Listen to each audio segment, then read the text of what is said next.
Common mistakes most notaries make and how to avoid them. I would say about 90% of notaries that are just entering the industry and even experienced notaries are making some of these mistakes that I'm going to go through with you all. And you can avoid it just by watching this video until the end.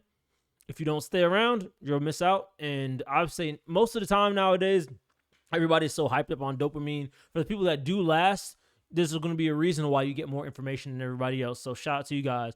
But I'm just going to go ahead and start with this.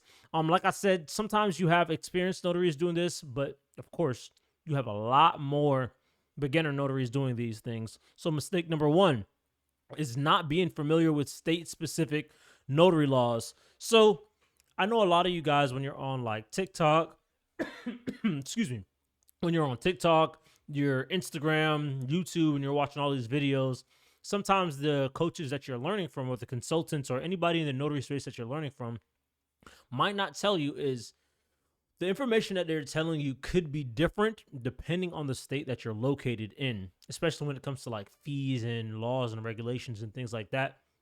So it's super important that you understand what your state law is so you can understand the nuance, because some things might be different and you don't want to go off what someone says online and then turns out that your state has a completely different law. So it's very, very, very important that you have to know your state laws, know your regulations, know how much you're allowed to charge for like the actual notarial acts. So that way you won't get caught up, you won't be in a jam and end up looking crazy if, let's say, the state or anybody tries to come after you. So know your laws, hands down. Mistake number two is not keeping detailed records.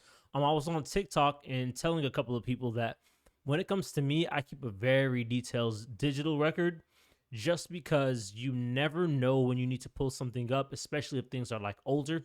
And I remember I actually had a case where I think someone passed away and they actually called back on us and needed to know where our records were. So it's very important that you have those, because it's going to be a time where you don't think you're going to need it is when you're going to need it.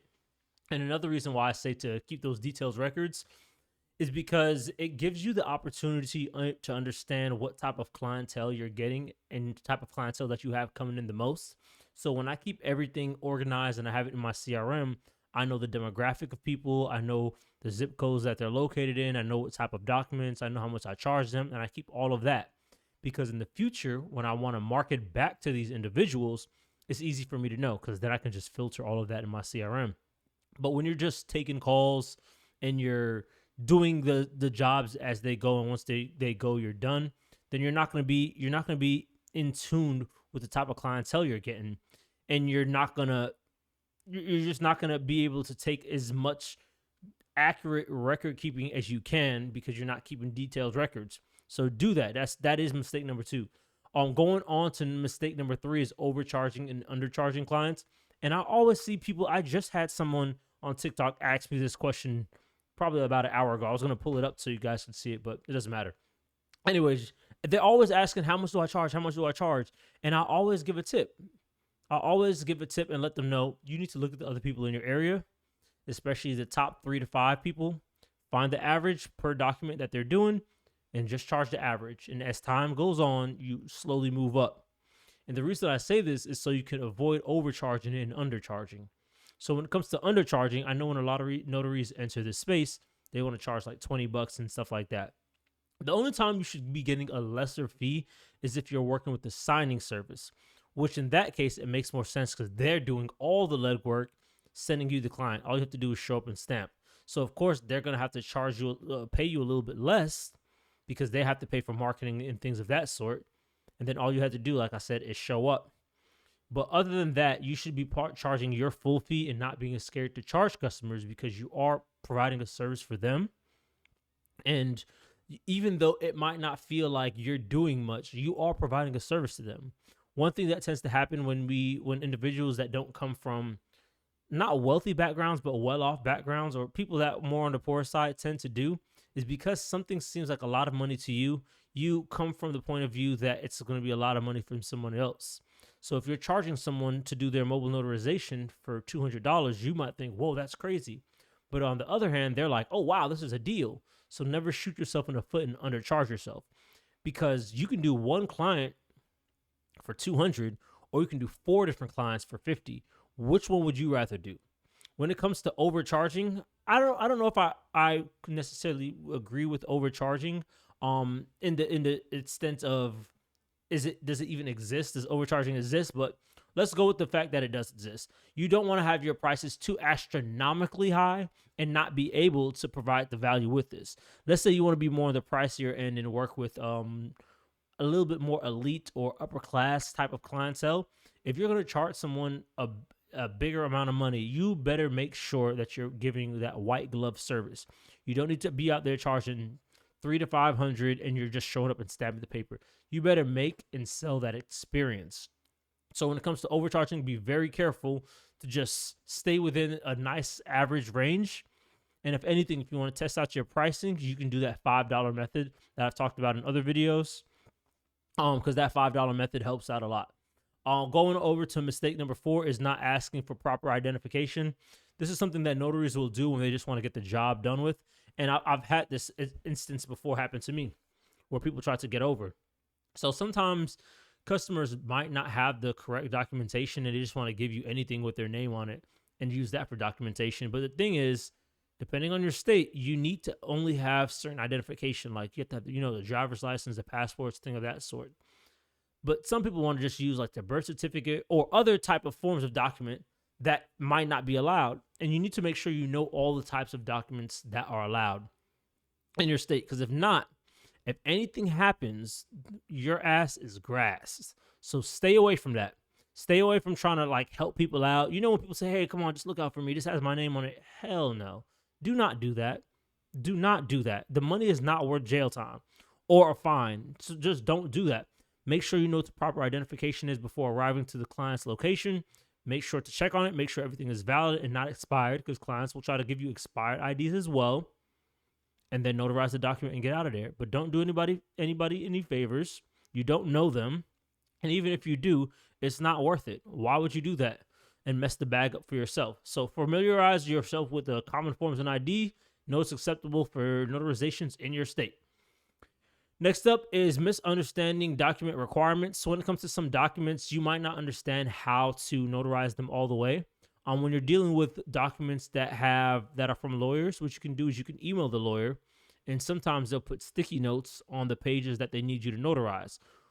So it's better to have the document ahead of time sometimes, so you can just do a little quick skim over it. But if not, you can always email the lawyer or ask the client specifically on what they need to have notarized. So you need to make sure that you're properly notarizing it, because the worst thing that can happen is you do it incorrectly, and then you have to drive back out there and use your gas to, fix your mistake. But in the event that you do have to fix the mistake, one thing I do need to let you guys know is don't charge them again because you made the mistake. Don't do that. Don't be that money hungry. So make sure you do these documents correctly. And if it's something like a power of attorney or other various forms, you want to always ask, do they need witnesses? Because you need to be the one providing the witnesses, because sometimes they might not have it. So make sure you need to know that as well. Make sure not having a mobile notary kit. This is so simple. Like, guys, you can do this less than $500. And like I said, the whole point of having a mobile notary kit is so that way, when you're arriving to somebody's location, you can just go in there smoothly, take out the documents you need, stamp them, give them a mint or whatever you want to do, and get out of there. You don't need to have super expensive, the whole kit that people are telling you on social media. You don't need to have all that stuff. Get your stamp, your journal, your pens, your binder. Keep it stupid, simple. Go in there, bring your kit, keep it organized, have the documents you need, and do it. But you don't want to walk into these places with a pen and that's it. Just a pen in your hand, no clipboard. You don't want to just walk in there with nothing. So have your kit. It looks more professional too when you're entering it, and it gives off that professional aura or that presence. So make sure you have your mobile notary kit. And clear communication for clients is number 7. Not offering clear communication to clients. What that means is when you're on the phone with clients, you need to make sure that you know what you're getting yourself into before you arrive at these locations. That's why I always ask very clearly on the phone how many stamps are needed or how many times do they need us to notarize the document. Because sometimes clients will tell you 2 and you get to the location at 17.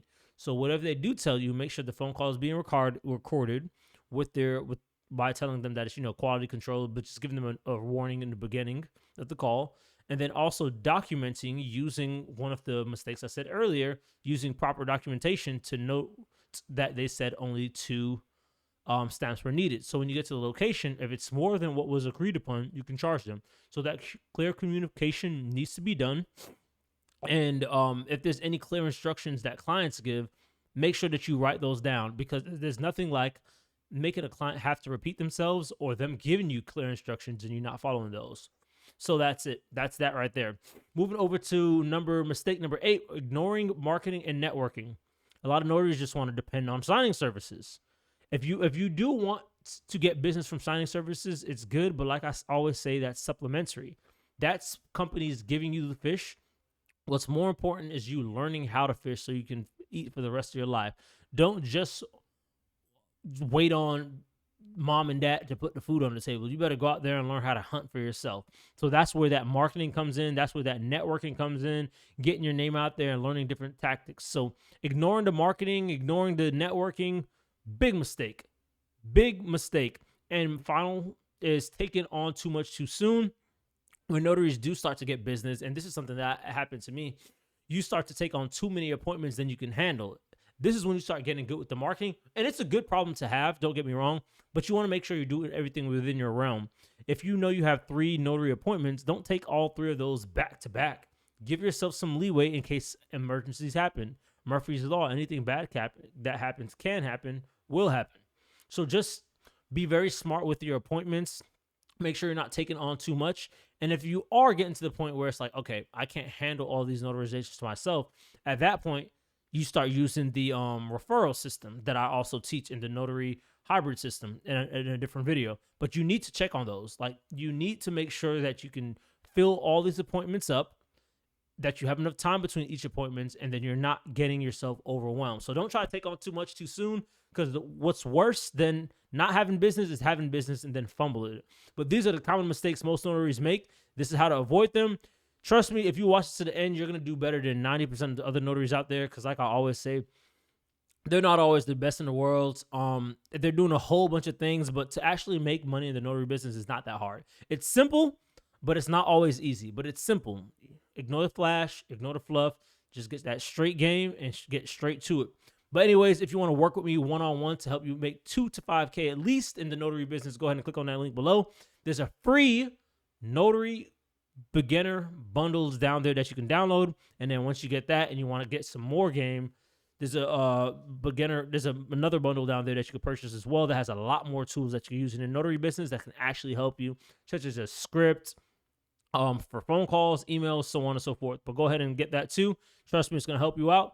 If you have any questions, go ahead and put it in the comments below. Make sure to like, comment, subscribe, hit that bell notification. Peace, love, and all this is out.